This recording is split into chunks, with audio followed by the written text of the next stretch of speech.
అనకాపల్లి జిల్లా మాకవరంపాలెంలోని స్వయంభూ పార్వతీ వామలింగేశ్వర స్వామి పురాతన దేవాలయం వరద నీటిలో చిక్కుకుంది. శివుడు, వినాయకుడు, నందీశ్వరుడి విగ్రహాలు నీట మునిగాయి. కార్తీక మాసం కావడంతో శివాలయానికి వచ్చే భక్తులు ఆవేదన వ్యక్తం చేస్తున్నారు. వరద నీటిలో ఉన్న శివుణ్ణి దర్శించుకుంటున్నారు.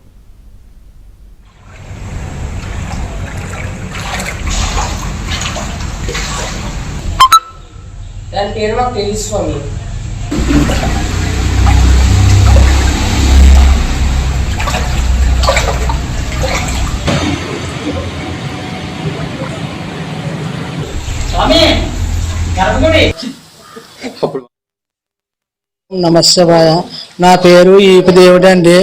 ఎన్నో సంవత్సరాలు బట్టి గుడికి మేము పూజ చేసుకోవడానికి వస్తాం. ఎన్నోసార్లు గతంలోనూ కూడా మునిగిపోయింది.